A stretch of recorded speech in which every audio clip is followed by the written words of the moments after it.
Hello बच्चों, चलिए आज का हमारा प्रश्न है, यदि y बराबर x की घात 4 प्लस 3x की घात 3 प्लस 9x की घात 2 प्लस 7x माइनस 11 तब dy बट्टे dx का मान ज्ञात कीजिए। यदि x बराबर 0 हो, यदि x बराबर 1 हो तथा x बराबर -2 हो। तीनों स्थितियों में हमें मान ज्ञात करना है। तो सबसे पहले इस प्रश्न को करने हेतु हमारे पास यहाँ से हमारी मुख्य अवधारणा रहेगी।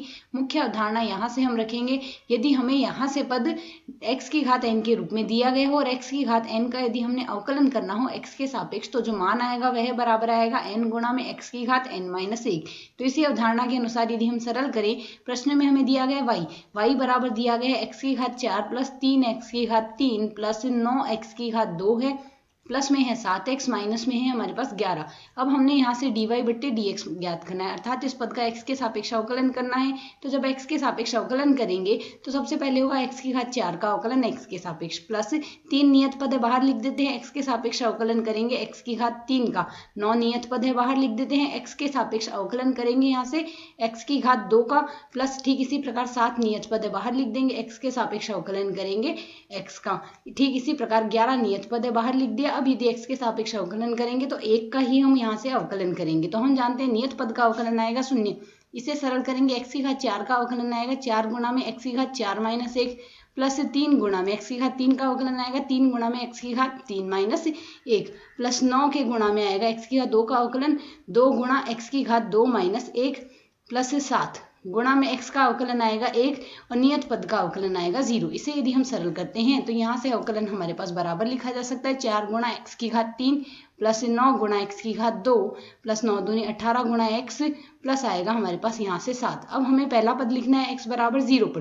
तो यदि हम dy बट्टे dx का मान x बराबर 0 पर ज्ञात करना चाहें तो dy बट्टे dx बराबर हमारे पास यहाँ से लिखा जाएगा, x के स्थान पर हम 0 प्रतिस्थापित करेंगे, x के स्थान पर यदि 0 रखेंगे तो 4 गुणा 0 की घात 3 आ जाएगा, प्लस 9 गुणा में 0 की घात हमारे पास 2 आएगा और इसका अगला पद है हमारे पास यहाँ से 18 गुणा 0 प्लस 7, 18 गुणा 0 प्लस 7 आएगा।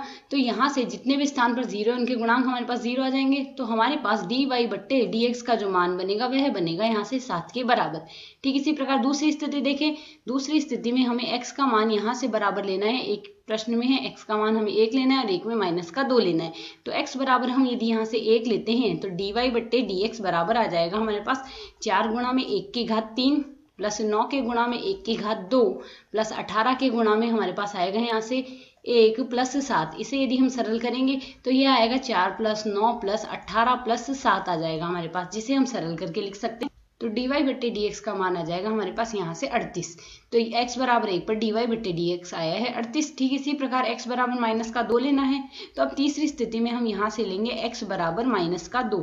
तो यदि x का मान -2 लेंगे, प्रत्येक x के स्थान पर हम -2 रखेंगे तो dy बट्टे dx बराबर आएगा 4 गुणा में -2 की घात 3 प्लस 9 के गुणा में आएगा -2 की घात 2 प्लस 18 गुणा में आएगा -2 और प्लस का 7। अब यदि इस पद को हम आगे और सरल करें तो हमारे पास मान आएगा 4 गुणा में -8 और प्लस 9 गुणा में 4 आएगा, -36 आ जाएगा और प्लस का 7 आएगा। इसे यदि हम और सरल कर ले तो यह पद लिखा जा सकता है -32 प्लस का 36 -36 और प्लस का 7।